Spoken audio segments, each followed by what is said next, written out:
Yes? No? Okay. Good morning. So how many people were at the Academy of Medicine this morning?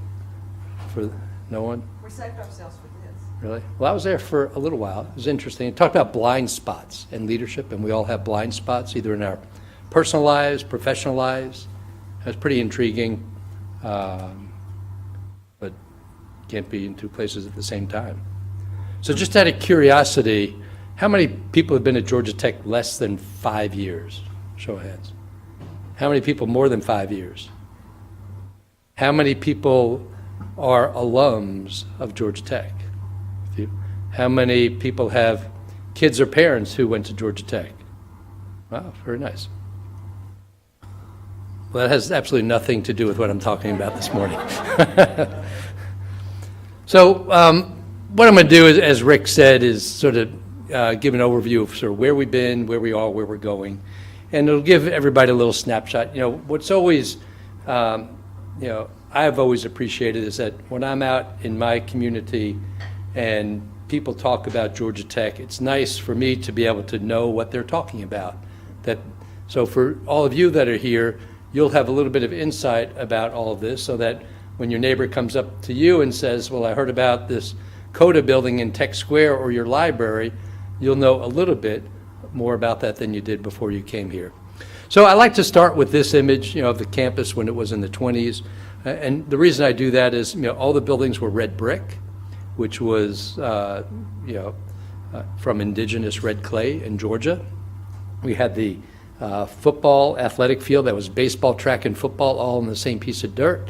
So we've been doing sustainability long before it became fashionable anywhere in the country. And I think we continue to move forward in that direction. It's part of our DNA. The other image I like to show is this one, that there used to be streams that roamed our campus. And as a point of reference, you see Tech Tower there in North Avenue in the foreground. Up along the top is 10th Street. The orange box at the top is the site location for the Engineered Biosystems building. And then the other orange box is the First Center for the Performing Arts. So my predecessors thought it would be a really good idea to put the First Center in the middle of State Street. So go figure that out. And then you see the Hemp Hill corridor. And this is important, and you'll see why in a few moments, these streams here. So a few images of what the campus looked like a while back. So this, I think, was when Carlson Tower was still under construction. I think that was in the early 70s.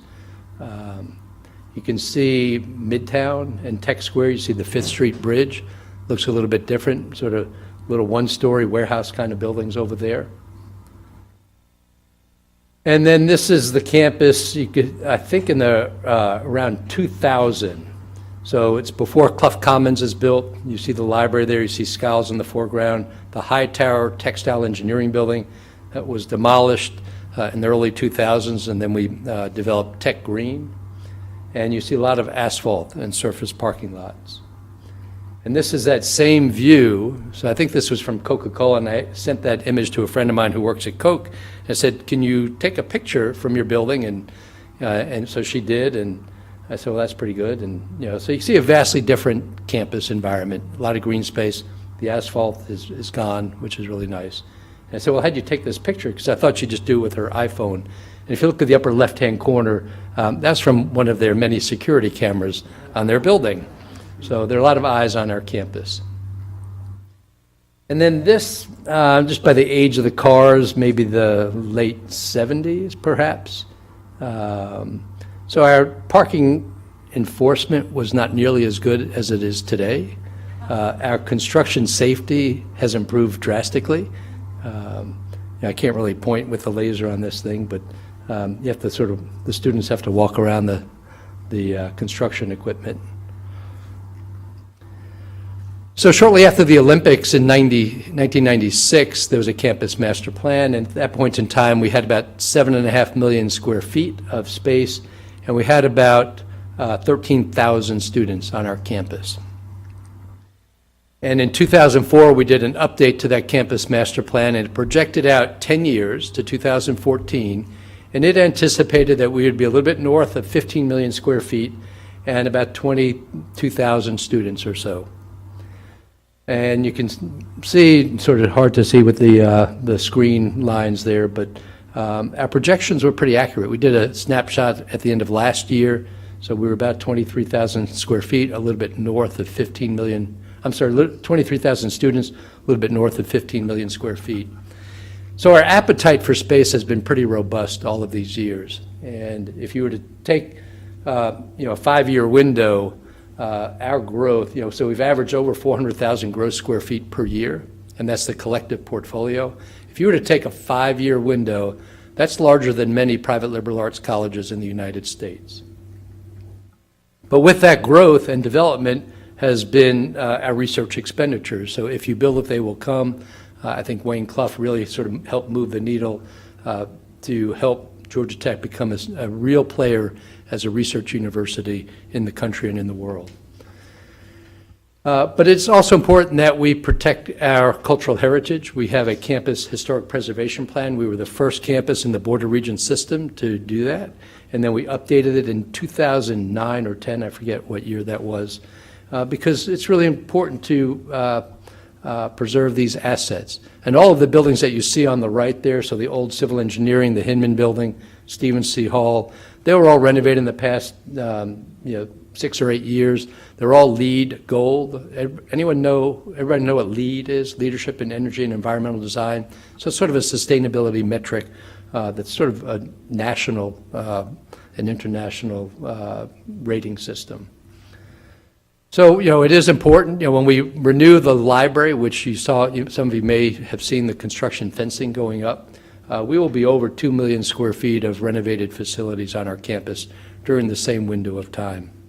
And you've seen some work around the Hill with Tech Tower and the Carnegie Building most recently.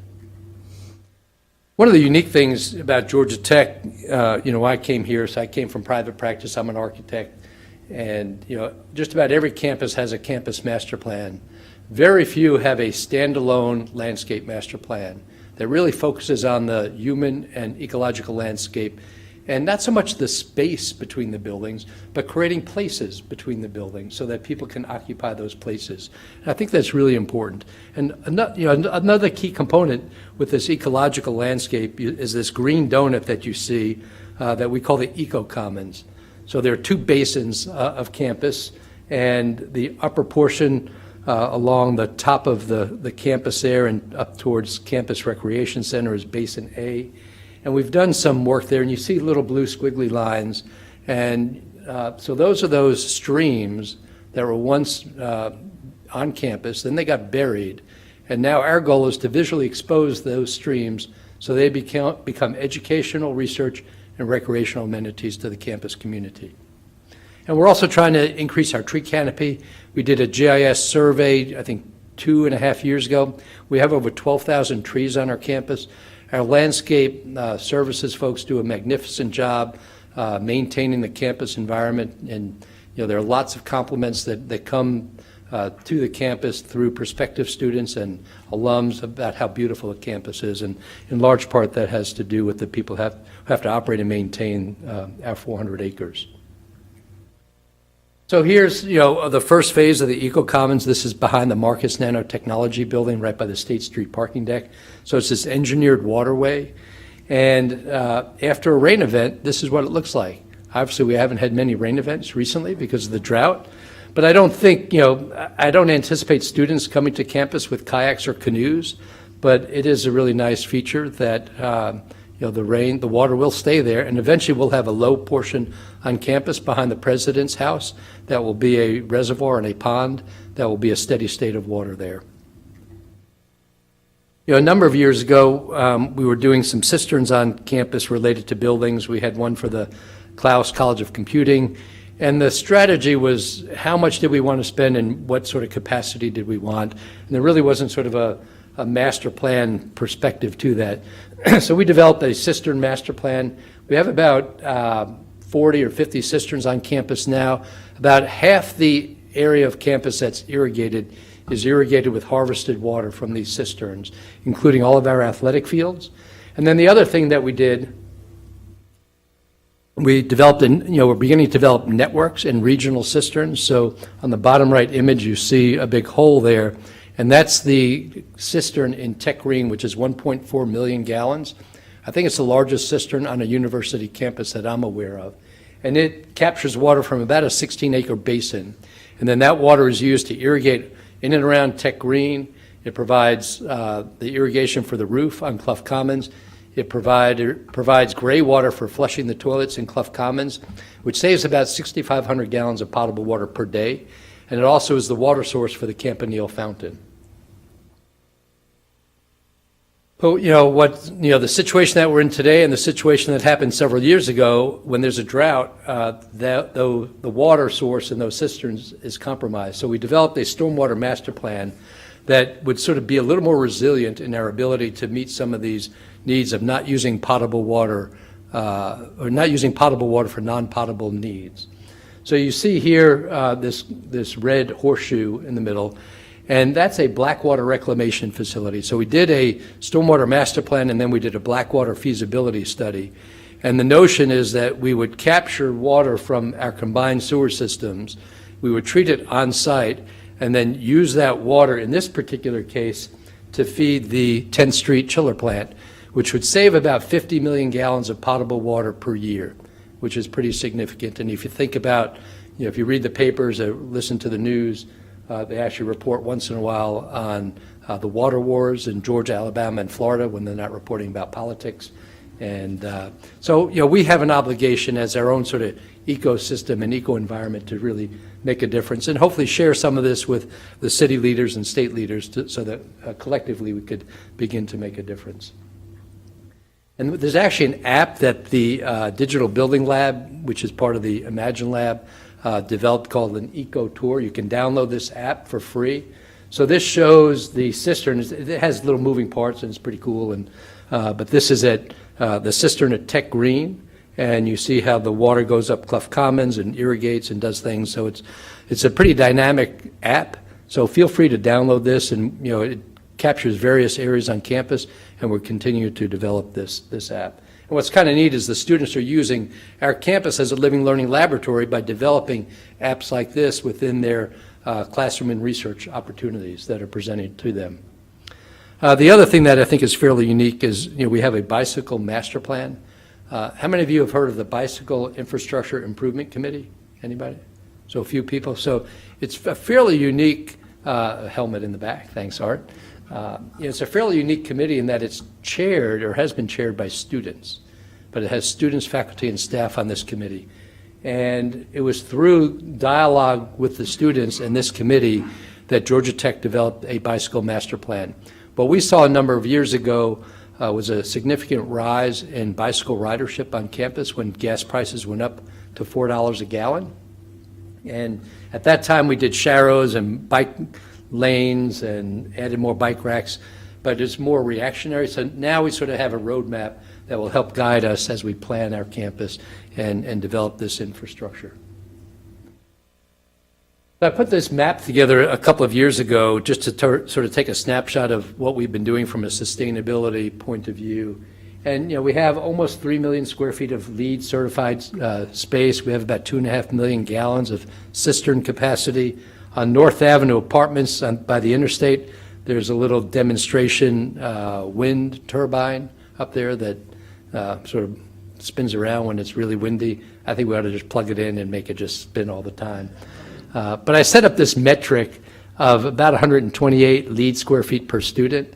And I had given this slide to Dr. Peterson, and he presented it at a conference with some other university presidents. And they were all writing down this metric, and they were going back to their campuses to find out how many LEED square feet they had per student, because it really is, and prospective students care about this, and it's pretty interesting. And Rick probably speaks with these students. They really care about sustainability and the environment much more so than when some of us were in college. But the other fairly unique thing, and through the leadership of the provost Raphael Bross, is sort of the investment in public art. We have a lot of left brain activity with our students so focused on what they do, and we really needed to expose them to right brain and the artistic and creative capacities and capabilities that they actually have and used before they came to campus, but because they get so busy with their work, sometimes they neglect the artistic side. So, we set up an Arts Advisory Board and an Arts Acquisitions Committee, obviously the Office of the Arts with Madison Cario. And we hosted this exhibit a few years ago called Engineer Arts, and there were 15 pieces of large sculpture scattered around campus. And the exhibit was here for about a year. And the Arts Acquisition Committee was able to raise enough money where we acquired 8 of those 15 pieces. And anyone who knows anything about art, if you have a gallery and you sell half of your collection from an exhibit, that's pretty darn good. So we're hoping, so John Henry was the sculptor and curator of this. I'm trying to coordinate a time for him to come back later this month, and he's interested in doing another exhibit on campus, so we're excited about that opportunity. And then anyone get their photo taken with Albert Einstein? No? So it's a great thing. And what's interesting about this, it was actually someone not affiliated with Georgia Tech who approached the provost and said, there's this artist, Robert Burks, he passed away, but his widow, who lives on the North Fork of Long Island, has this bronze sculpture of Albert Einstein in her backyard. And there are two other bronze sculptures of Albert Einstein. One is on the Mall in D.C., and one is in Jerusalem. And what better place than to have a sculpture of Albert Einstein than Georgia Tech? For several reasons. One, obviously, he's a great scientist. He has no affiliation with Georgia Tech. He was a professor at Princeton. But the other is his deep commitment to human and civil rights. So what better place than Atlanta, Georgia? And if you look very closely, that black granite, there are these stainless steel dowels, and that represents the night sky in Atlanta, Georgia on December 10th, 1948.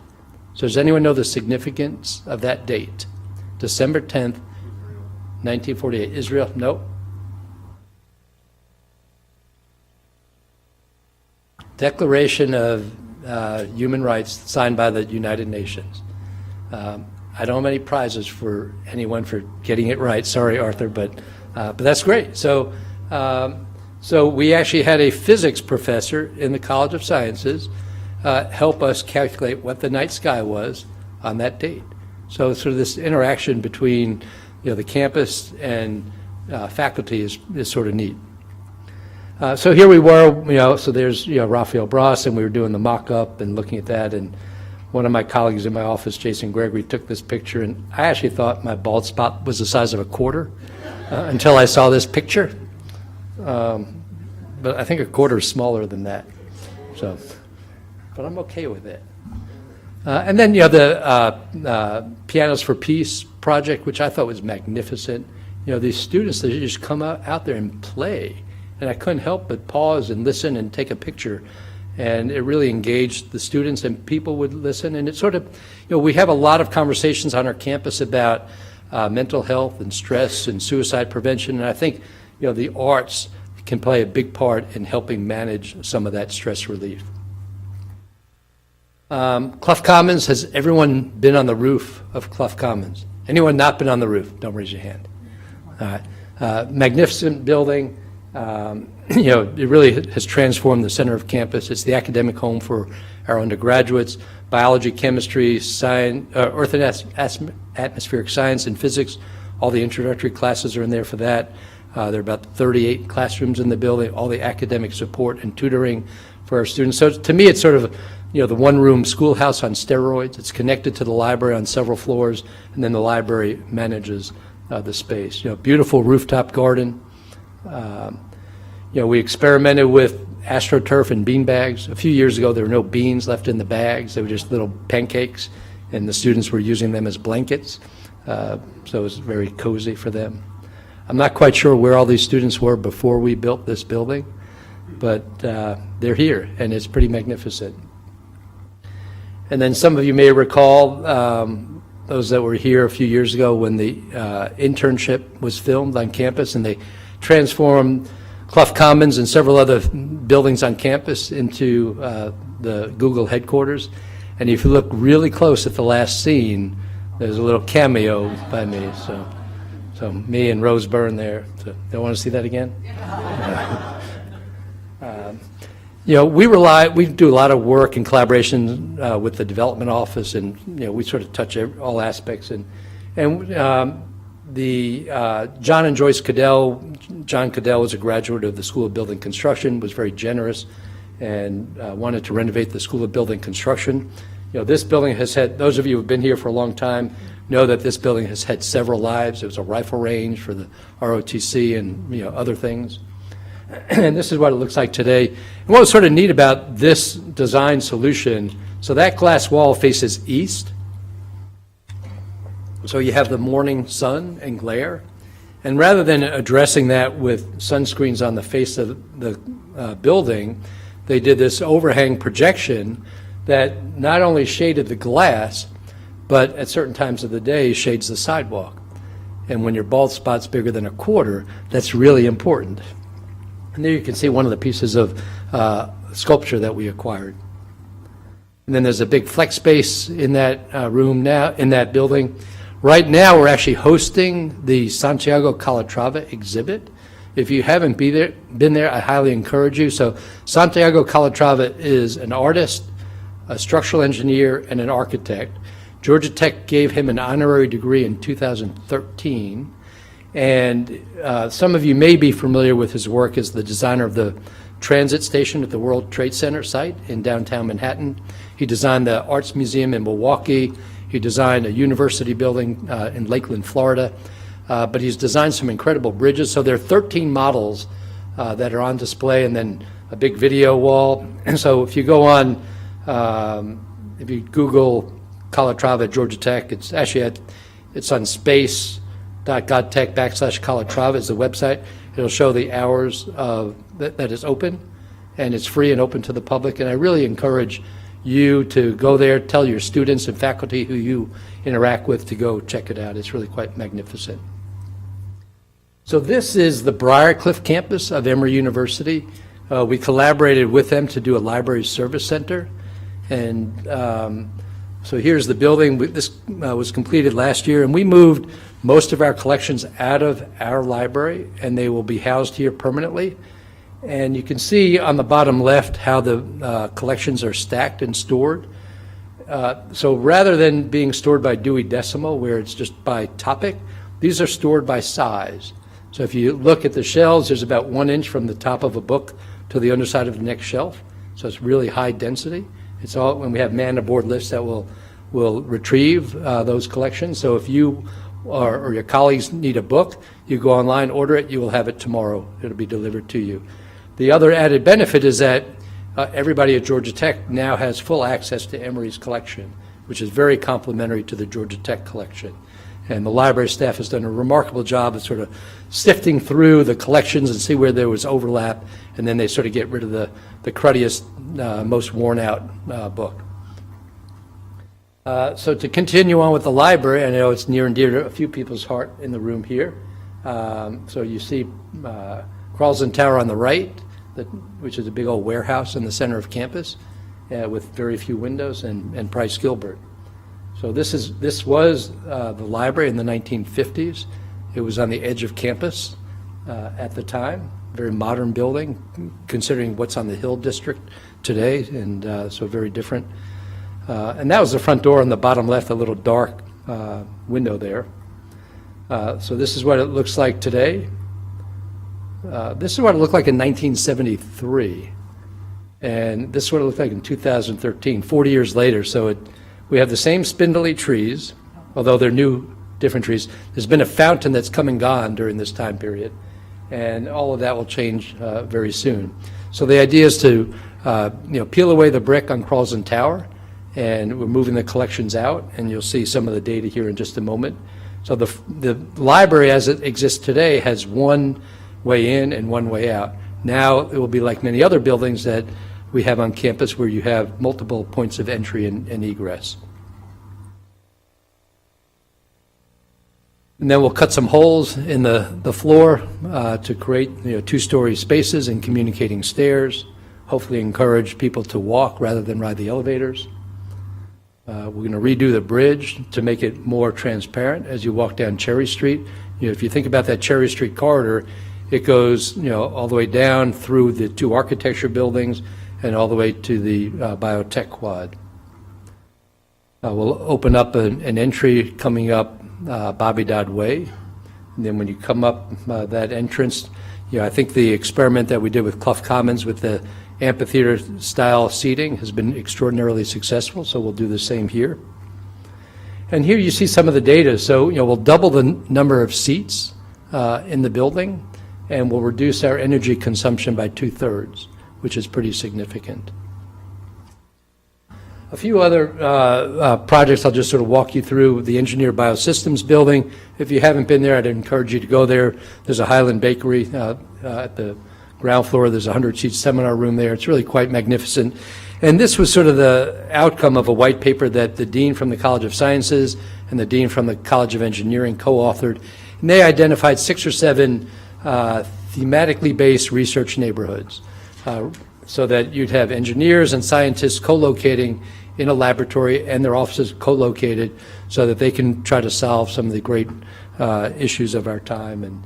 And Children's Healthcare of Atlanta is a partner in this, so some of these researchers are working on childhood cancer and diabetes prevention and things of that nature. So there, you saw those underground streams at my second slide that I showed you. So there's a basement underneath this landscape area, and those streams are there. So we had to de-water, get that water out there so it didn't flood the building. So that de-watering at the top entrance by State Street, it comes and trickles down and creates this permanent water feature, and it's all from that de-watering of the underground streams. The labs are all open, no doors, so you have better space management and space allocation because there are no corners. So people say, well, I need more space, and you can see if they're using the lab as a storage and warehouse or they're actually active users in that space. And we recently did an RFQ for some artists that we're going to install some public art in front of the Engineered Biosystems building. So we did a solicitation. We hired a professional curator. We did a solicitation. There were about 165 respondents from around the country. We narrowed that down to 8 artists, and we gave them a stipend of about $1,500, and they generated ideas just like you see here. And then we selected 3 of those artists to do these pieces here. So we're very excited about this. So hopefully in the springtime, these will be installed. And just like the bottom one on the left, it's 2-inch diameter stainless steel pipe that's cut, and they're all welded from the backside to create these amorphic shapes. And it's really kind of a neat thing. And so part of the idea is to create curiosity and inspiration for our students, faculty, staff, people in the community, folks from Children's Healthcare of Atlanta. So we're really excited about the opportunity to expand our public arts. So those will all be over? They will all be in front of the Engineered Biosystems building. So you can see these are photo mock-ups that the artist had done. So the artist, Josh Garber, will have 3 of his pieces, and you see them sort of on the left, and you see where they have proposed to place them. And for the most part, they'll be placed in these locations. And the other one on the upper right, Robert Winkler, will be on Atlantic Drive to help signify the entrance. That piece in this mock-up was white. I think it will be orange, not too dissimilar from the John Clement piece on Tech Walkway, just to add a little more punch and contrast and help identify where the front door is. But it's not red, so that was one of the suggestions. But when we build buildings, sometimes we have to lose trees. And, in the past, we would just chop them down and mulch them, and which is a very sustainable thing to do. But we wanted to do something a little bit different, so we started what we call a tree cycling program. So these trees were tagged. We had them cut on site. They were milled, and then they became the stairs for the communicating stairs, the treads in the building. So now the building tells a little bit of a story about its history and its sense of place. And it's really quite beautiful. Atlantic Drive, some of you have seen what has been done from First Drive to 10th Street, where the street was put on a diet and the street became the sidewalk. It's all brick paved. And that work is underway now between First Drive going south to Tech Green. So the little star is where the Einstein sculpture is. And part of this, the impetus for this was we had 70-year-old steam lines that were like Swiss cheese. and it was time to replace those. So sometimes we take advantage of infrastructure and utility projects to do campus safety and beautification projects, and this was one of those examples. So this is a rendering. So the first phase from 4th Street, if you will, by the Van Leer building going up towards Howey Physics is underway right now, and then we're getting ready to do the next 2 phases. West Campus dining, anyone here about the fact that we're doing a new dining facility in West Campus? Yes, a few people. Anyone not hear about that? Thank you. Oh, no. Okay. So we're doing a new dining facility, ladies and gentlemen, and it's not an all-you-care-to-eat, it's a la carte, and we'll have some national brands in there and some other, Sodexo products that they've amped up. They did a staff appreciation lunch at North Avenue Dining it's been several months ago, and it was an opportunity for their chefs to debut their menus, and it was really pretty spectacular.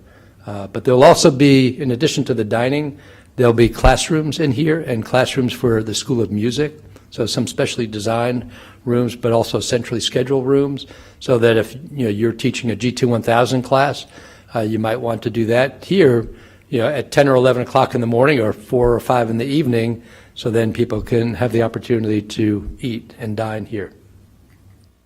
So a few images. This is sort of the walkway between Folk and Caldwell dorms. The Van Leer Rotunda, so you'll see some construction fencing going up next week after our last home game. So we're converting the Rotunda into makerspace, and there's been a lot of publicity about makerspaces on campus. There was one just recently in MS&E and in aerospace, but we're going to convert the Rotunda into makerspace. And there's a very deliberate conversation about this, and some of you may recall there's an initiative about Burdale as part of the strategic plan, which was sort of makerspace. And what happens with the Invention Studio over in the manufacturing related disciplines building, if you're not an engineer, you might not feel very comfortable going in that building. So by having something in the center of a campus that has its own visual identity, people from business or Ivan Allen College might be more comfortable walking in and being a little more curious. So the idea, we'll open it up. Right now it's a 200-seat auditorium. That will go away. So we'll peel away some of the brick, create some windows in there, create a mezzanine space in there as well, and you'll have some views to the outside, which will be very important. Obviously, it'll have sort of a electrical engineering theme to what they do in there, but it'll be pretty spectacular space. And then one of the projects that we're putting together the paperwork now to submit to the Board of Regents, and that will be for a renovation and expansion of the Student Center. So the Student Center originally was built in 1971 when we had less than 10,000 students here. The addition of Stamps Commons, I think, was done in the 80s. I'm not sure exactly when that was done. But, with 24,000 students and growing, we've really outgrown this facility. And we don't know exactly where the addition will be. And we're going to do something a little bit different for the designer selection process. We're going to do something that we call an ideas competition. And we did this for the Living Building Challenge, and I'll show you a little bit more about that in just a moment. But we don't know where the expansion should go.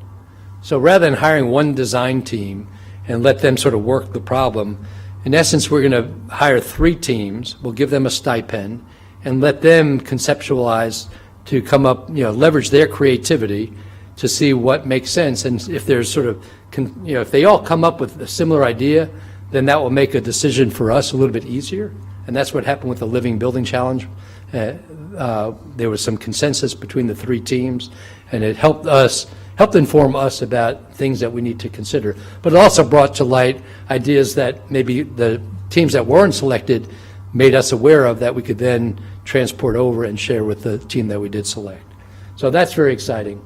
Over in Tech Square, some of you can sort of see what we have there now between the Scheller College of Business, the bookstore, the Global Learning Center, Hotel and Conference Center, TSRB, Synergy.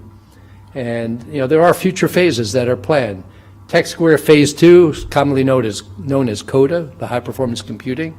You may have seen some fencing around that site where the Crum and Forster building is. And then Tech Square Phase 3 would be another academic building that will help anchor Tech Square.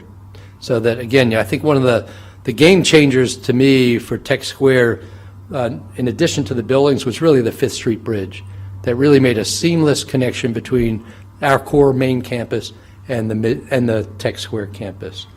So just a rendering of the CODA building. So what's unique about this building, and part of the reason why we are approaching it in this manner, so we have a development partner, and that's Portman Holdings, and their architect is John Portman and Associates.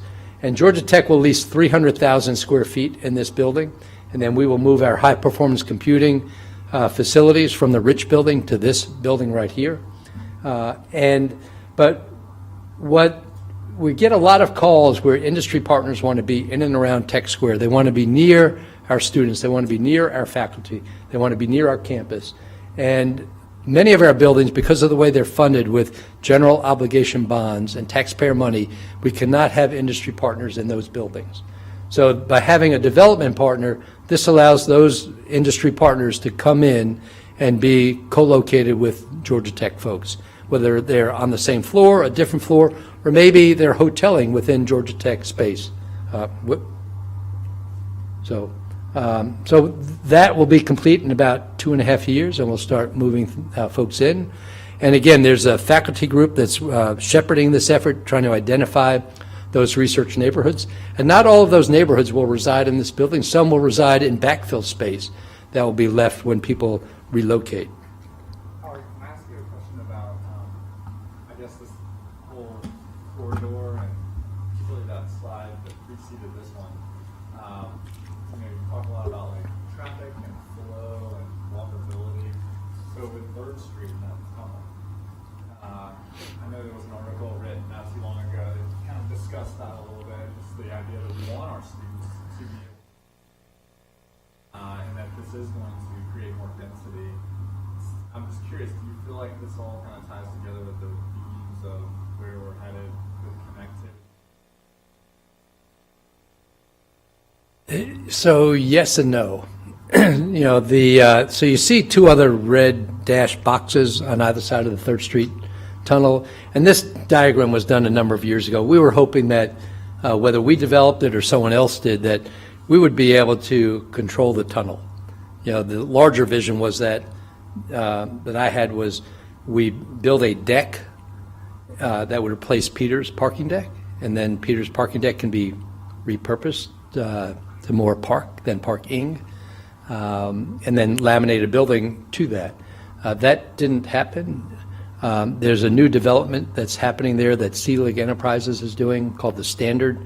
I think they're going to have 700 beds of student housing. And we chatted with them, and they thought it would be a great idea to open up the tunnel. Our housing folks did not think it was such a great idea, because all of a sudden you're opening up a front door to campus competing with our inventory of housing stock for, even though we're 100% occupied on campus housing, at the moment we're not planning on opening the tunnel. But that may change over time, we'll sort of see. But great question.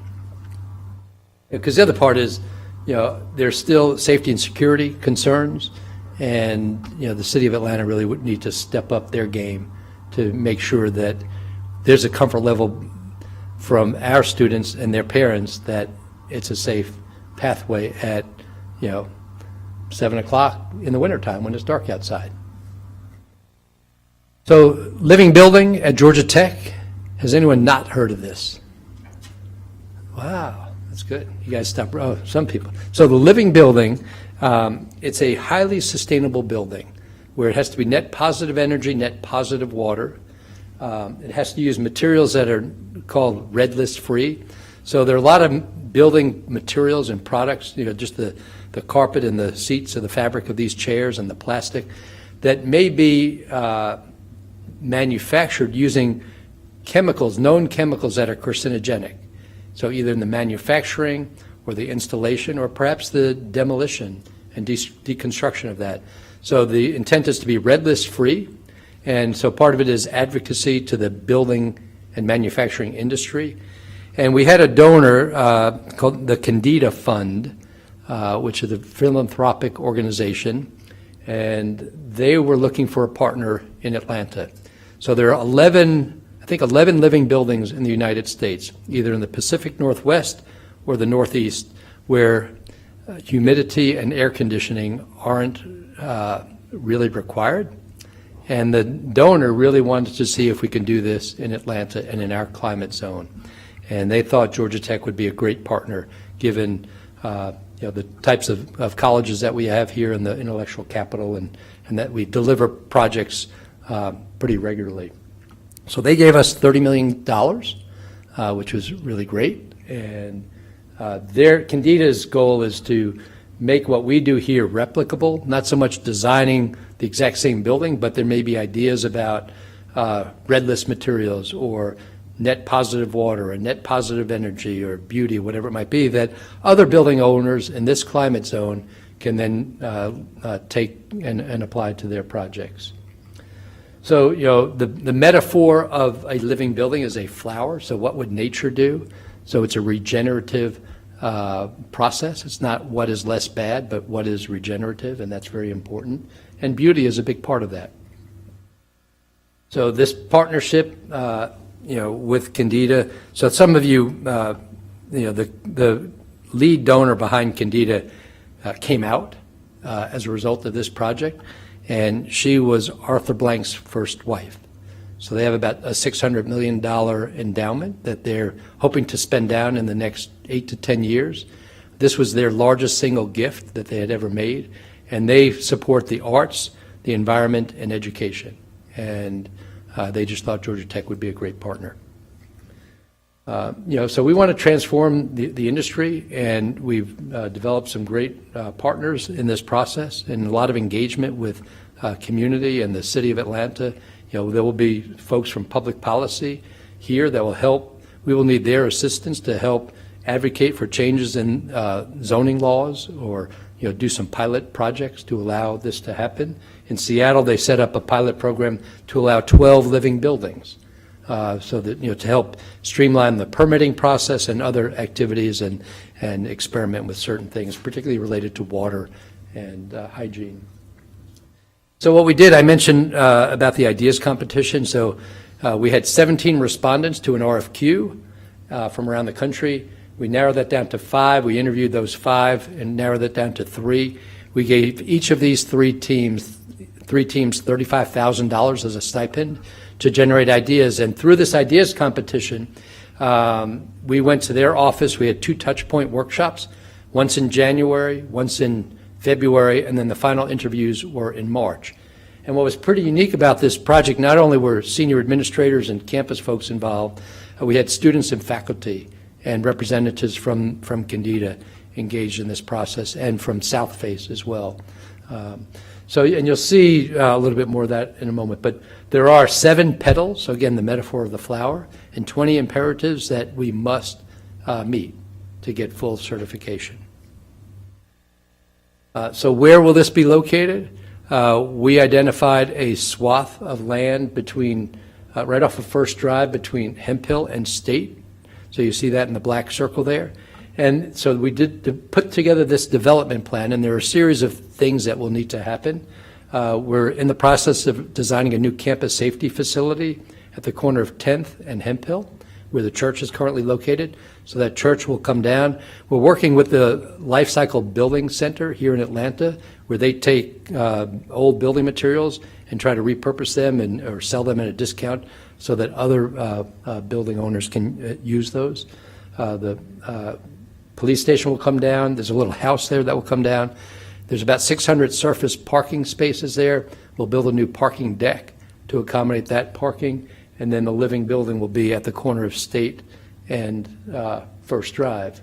So this was a sort of master plan drawing that we had done several years ago, and we didn't know that the living building would occur, but we did identify a building site, as identified in Area 5 on this map, that shows a preferred site, but you see the parking deck, You see the police precinct.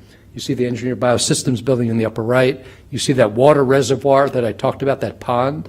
That's part of the eco commons. And you see sort of the blue squiggles going through there, and that number 6 is that eco commons. You know, we need to create more recreational green space for our campus, not necessarily intramural fields, but places for students to just hang out and chill and, you know, informal recreation. So this was what we had done internally. And with this ideas competition, the teams assembled experts from around the country. So before we even made our selection of who was going to work on this project, the national impact of this project was significant. People from the Pacific Northwest, people from the Northeast, people from California, all around the South, people in St. Louis. So all the teams really sort of came together and grabbed folks who have done living buildings. And part of the idea about replicability is the knowledge transfer. So the people that you see on the outer edges, they've done living buildings before. So what we want to do is have our prime architects and engineers in Atlanta or in Georgia learn from these folks so that they can then help other clients do living buildings in their communities. So these are just some images of these workshops where we embedded ourselves. So this is Perkins and Will, you know, Collins, Cooper, Carusi. Each team had a prime architect, and then they had other affiliated teams or consultants on their teams. You know, and then at Lord Act Sergeant Miller Ho, which this was the team that was selected. The building is $18.6 million in construction costs and about 42,000 gross square feet of space. And it will engage the eco commons. But, you know, some of these images, you know, there are students sitting around the tables here. So they're in these meetings and in these workshops with the CEOs of these, you know, top tier firms and presidents and lead designers. And it's an extraordinary experience for these architecture students who were concurrently working on the living building in their graduate studio. So there's something called the Portman Prize. John Portman and Associates underwrites a competition where there's significant prize money, and then the winner actually gets a summer internship at John Portman's office, which is pretty significant. But we had members of our Planning and Design Commission, which is an external advisory board, sit in on the student presentations. We had representatives. You see Dennis Creech, sort of the big head on the right there. He's the executive director of South Face. Representatives from Candida, just really looking in and seeing what the students were doing. And then in the final interviews, there were 50 students who were doing that Portman Prize studio. Every one of them had the opportunity to sit in on the final interviews and participate in these workshops. And I think that's unprecedented in architectural education. And we've had a number of engineering students, civil engineering students in particular, who are using the living building as aspects of that for their capstone projects. You know, there's a student group trying to figure out how to take out the chemicals out of urine. I guess it's urine separation, to make that water usable for other purposes, which I thought was pretty fascinating that only Georgia Tech students can think of something like that. But part of the deliverables were models and boards. They were on display in the spring and again in the fall in Clough Commons. And we did a panel discussion with representatives from all 3 teams, and that was videotaped. So if you go on livingbuilding.godtech.edu, you can learn all about the living building. And we're trying to be as open and transparent about our process, again, so others can learn from what we're doing, the things that we do well, and maybe things that we don't do so well. And these ideas had to sort of formulate themselves into architectural solutions. So these are not the designs, but these were just renderings that help make it easier for the design teams to communicate their ideas. And then we did a sustainability charrette. Again, students were involved in this effort. It was a 2-day charrette talking about various aspects related to the petals and the imperatives. And then we did a biophilia charrette. Again, faculty, students, and staff were involved in this. And you see Jeanette Yen in the bottom right there standing up, who's a faculty and the biology professor in College of Sciences. And it was really pretty fascinating. We had the Director of Sustainability from the City of Atlanta at this charrette. We had the Executive Director of the Phipps Conservancy in Pittsburgh who has 2 living buildings in his portfolio. He participated, which was really quite wonderful. And then we're out on site, again, with the students, trying to understand the trees, the topography, and how the building might be sited.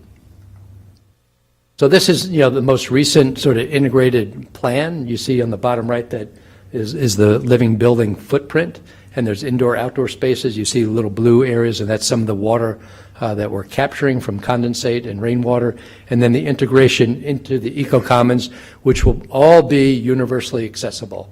So people who have mobility issues will be able to navigate through the eco-commons into the living building, and it's something that some of you may be familiar with. We've completed an ADA transition plan, so we want to make sure we're implementing this as often as we possibly can. So the schedule for this project will start demolishing some of the existing buildings. Construction will start about a year from now, and then will be completed at the end of 2018. For a living building, the building you have to have a year of operational data to submit, and hopefully it goes through the approval process. And then in 2020, we hope to be fully certified, and that coincides with the 50th anniversary of Earth Day. So it'd be kind of cool for Georgia Tech to align with something that's much more significant and much bigger than Georgia Tech itself. And the last slide I have here is just something we're doing in collaboration with the City of Atlanta and Invest Atlanta, and we're doing a feasibility study in and around Technology Enterprise Park and NORA and the old Herndon Homes site and World Congress Center.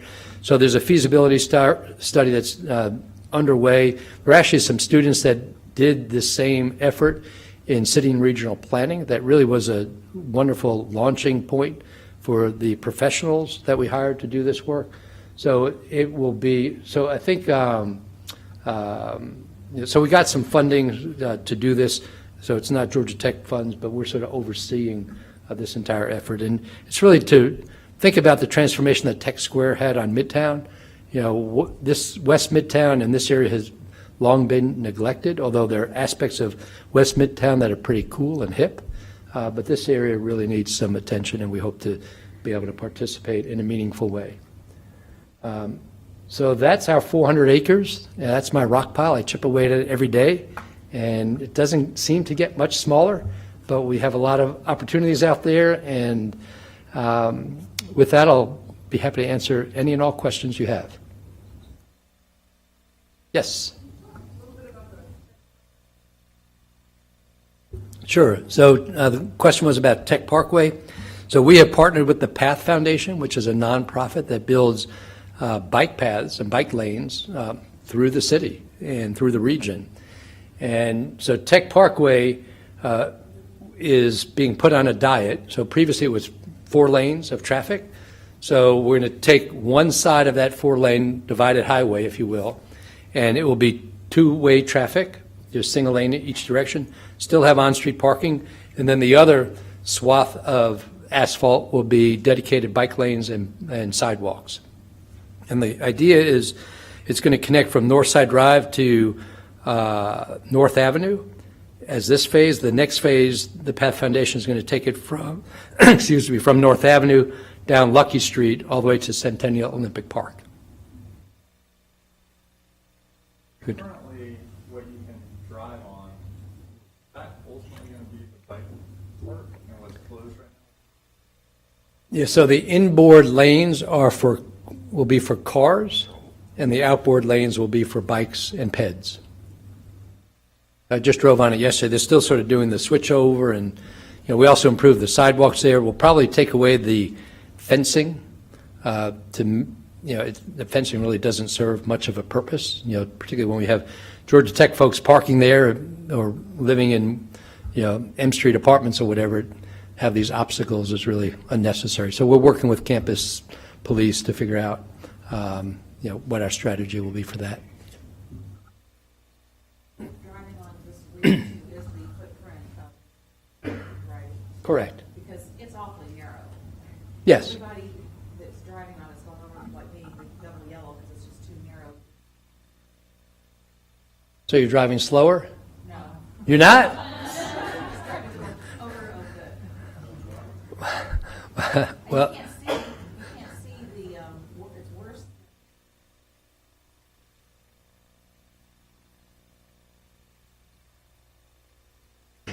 Yeah, so before this Tech Parkway was sort of an on-ramp for Coca-Cola executives and others to get to 75. And they were going very fast, and it was quite dangerous. So hopefully the idea is it has some inherent traffic calming built into it. So if you look at Fifth Street, it's 2 lanes and has on-street parking and bike lanes. I did. I drove yesterday. It is narrow. There's no question about it. But it's yeah. Well, and there's more signage and other things that will be happening. It's still under development and under construction. But the best advice I could give is to drive slower. Other questions? What? We're kind of working on the bicycle path for that.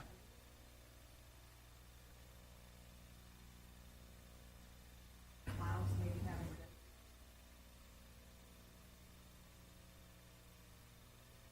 Yeah, path won't, so the question was about between Clough and Klaus and some bike lanes there. So that's actually something the Bicycle Infrastructure Improvement Committee is looking at. You know, we have talked about dismount zones, particularly at certain times of the day, because you have this confluence of bikes and peds and occasional low-speed vehicles. And it could be, and then you have the students with tabletops. So we're trying to figure out a strategy to make it safe at all hours of the day. But part of that is enforcement. So how do we sort of deal with the enforcement piece? Just like how do you deal with the enforcement of Georgia Tech being a tobacco-free campus? And we've all seen people smoking on campus. And I, for one, have told people, reminded them that there's no smoking. And they're very polite, and they put out their cigarettes. But I think it's sort of a see something, say something activity. And we just have to do our best. You had a question?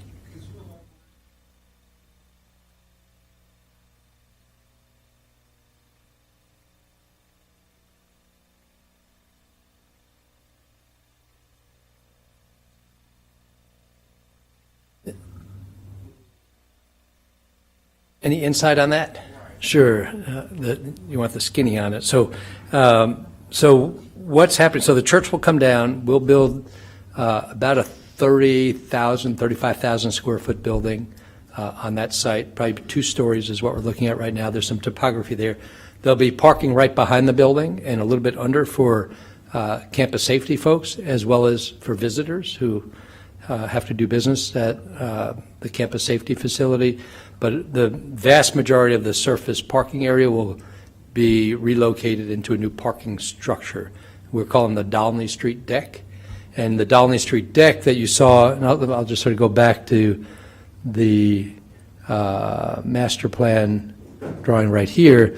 There'll be a laminated building to that deck that will face the Eco Commons, so we're not looking at tailpipes from our beautiful new green space there.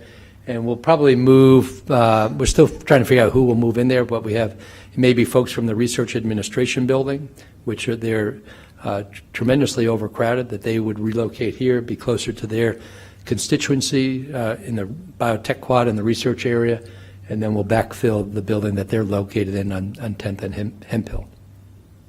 Did that answer your question? Yes, it does. Okay. Yes, sir. Is that Dolney Street deck going to be where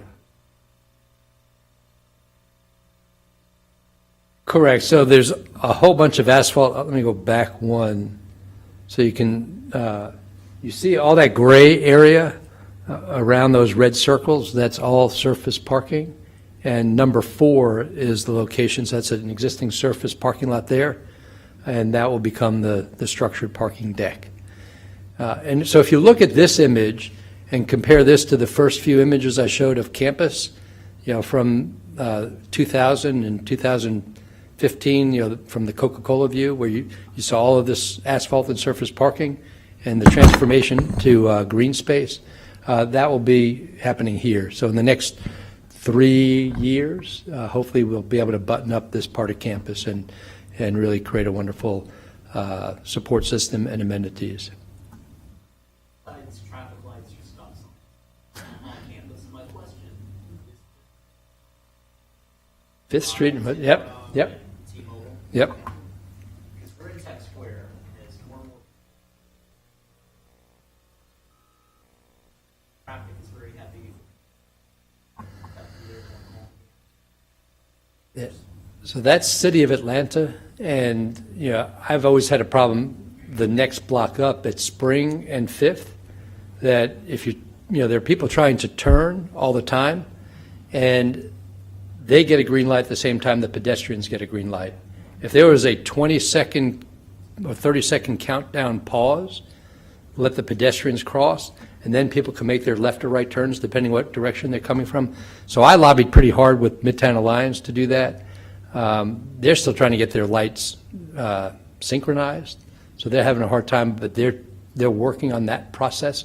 But I would encourage you to call my good friend Lance Lunsway in Parking and Transportation and express your concerns, because it is a public safety issue at both of those corners, at the William Street and at Spring Street.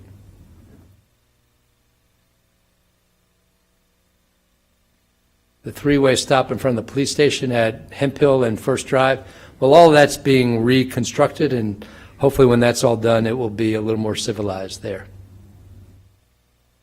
Other questions? Comments?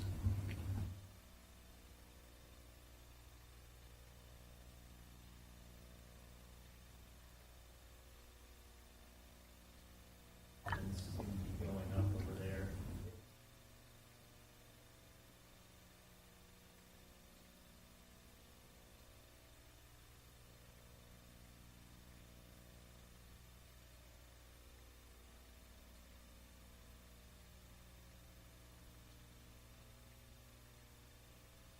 Any thoughts around that? Yeah, I think, you know, and this is just sort of my opinion, you know, the campus will grow, and we're sort of doing some blue sky visioning right now about what that growth will be, and we've sort of looked at multiple scenarios.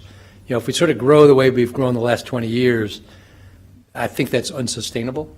Yeah, so I think at some point in time, you know, the strategic plan that was done when Dr. Peterson came said that at 2035, we would be 25,000 students, I believe, and sort of more balance between undergraduates and graduates.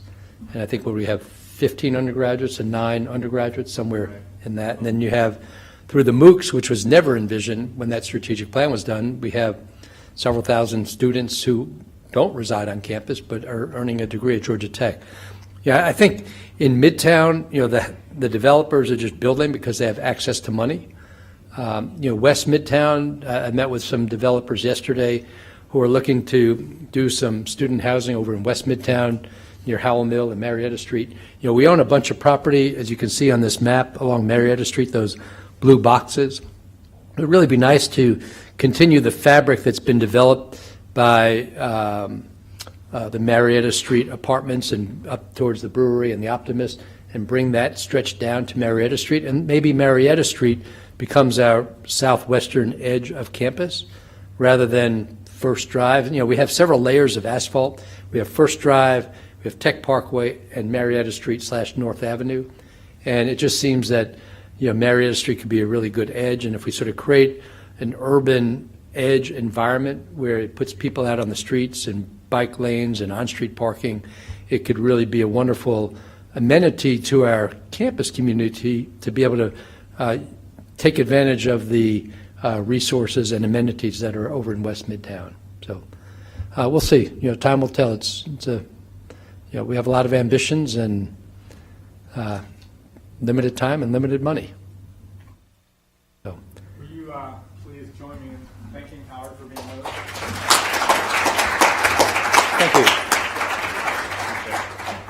I just want to thank you guys for coming today. The two things I have as you leave. One is we, as staff council, want to hear other topics, other speakers, things that you would like to know more about. This is how we've kind of come to the point that we have in doing the last, I guess now 4 Informed Georgia Techs, and that's our plan for next year, would be quarterly to again host these. So we'd love continued suggestions. We appreciate that.